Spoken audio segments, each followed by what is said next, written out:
Medieval camping will remind you that clean toilets and showers should never be taken for granted. This year I went to North America's largest LARP, Bicolline. It was also my very first LARP. For those of you who don't know, Bicolline is basically a living medieval fantasy world right here in Quebec. It's the largest event of its kind in North America, with thousands of players, a permanent medieval village, massive battles, taverns, and an entire week of full immersion.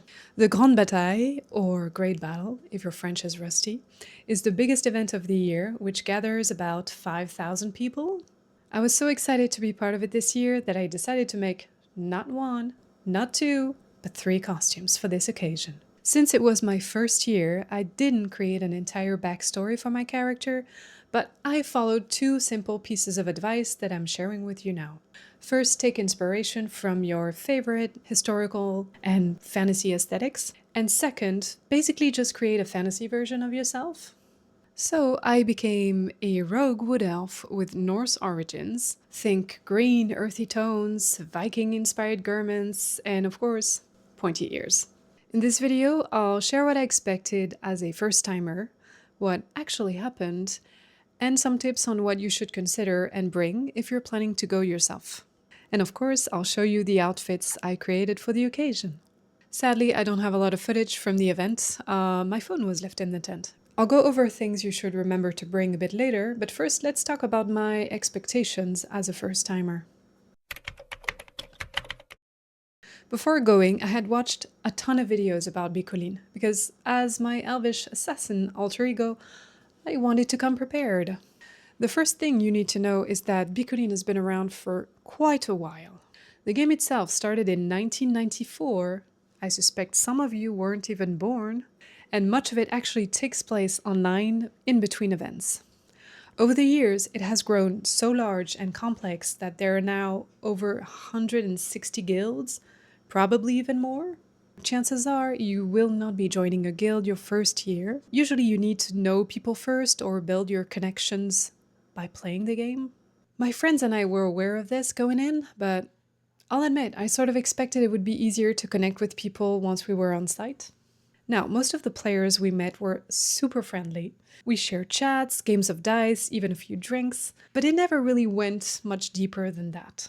Approaching guilds directly felt a bit tricky, or maybe it's just that we didn't go about it the right way.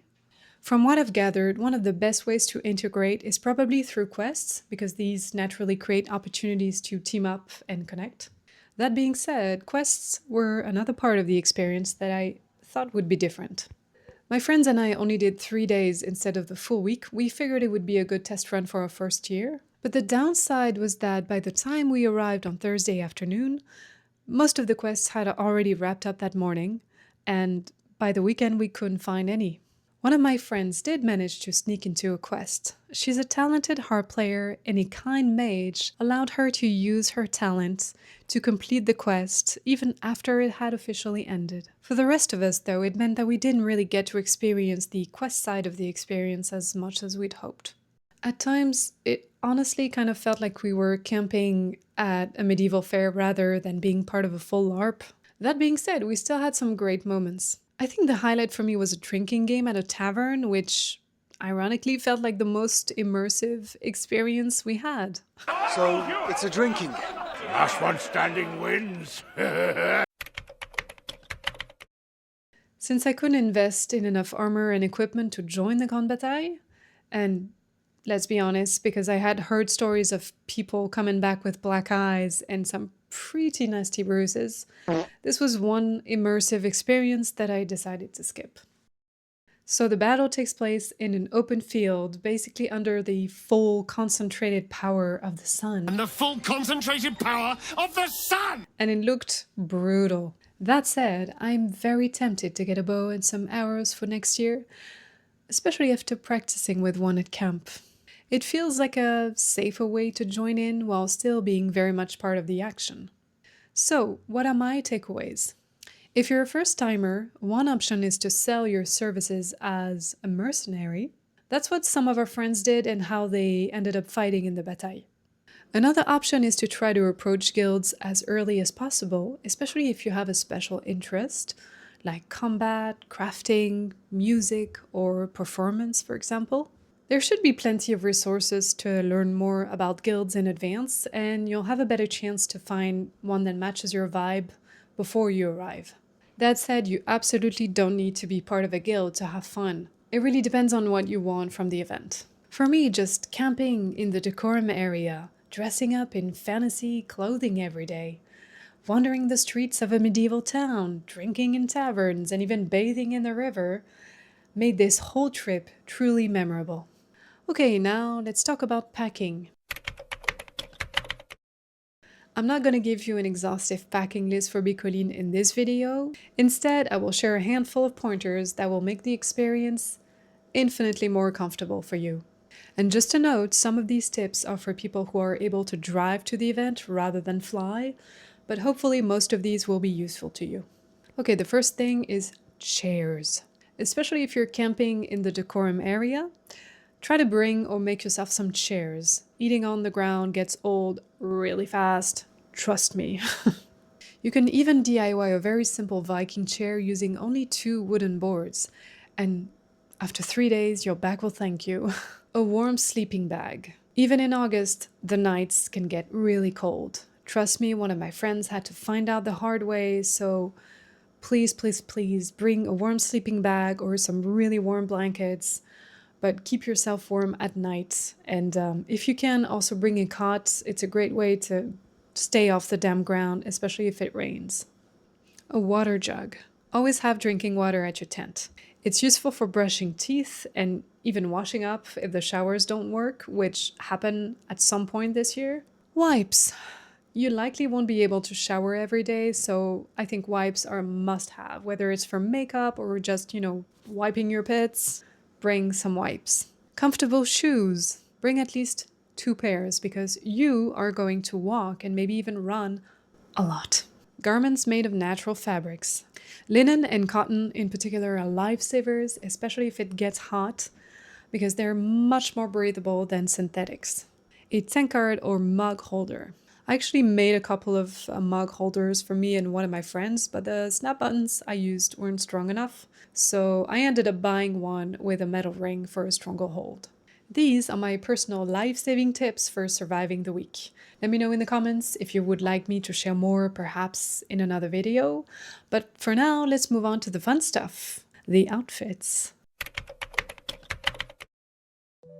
To design the outfits I wanted my character to wear at Bicolline, I began by creating an inspiration mood board on Pinterest, then refined and organized everything on Milanote.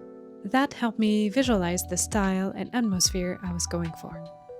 I knew from the start that I wanted 3 main looks, starting with a practical battle-ready outfit with a long cape and Norse-inspired details.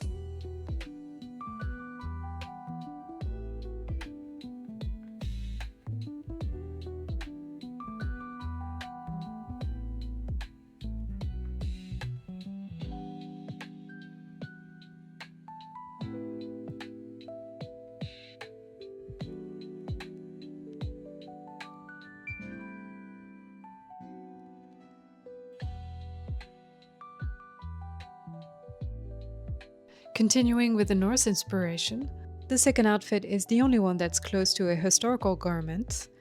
A simple apron dress layered over an underdress, designed to be comfortable to walk around town, but elevated with some jewelry, including replicas of turtle brooches.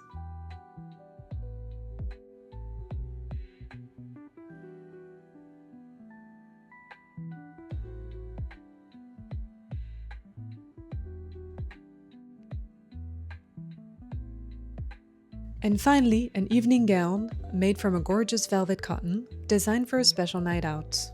I wanted it to have a more regal look because, in my mind, although my character was raised to be a rogue wood elf, she secretly has highborn origins. Any excuse to make a pretty dress, right?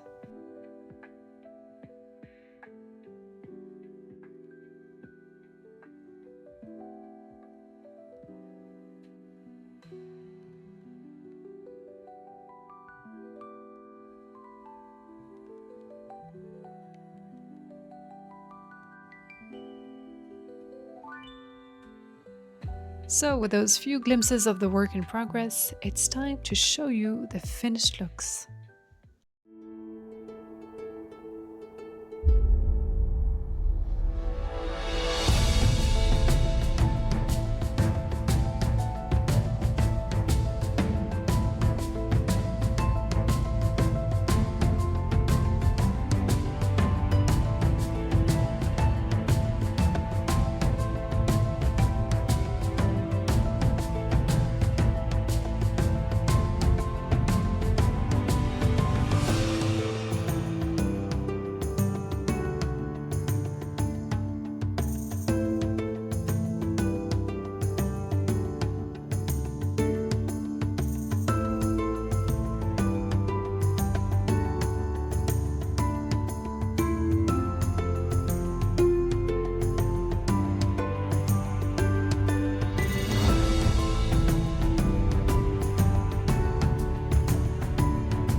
So, in conclusion, I only have one thing to say to you if you are hesitating.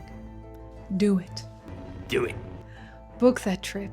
Do it because you will not regret it. The immersion is amazing.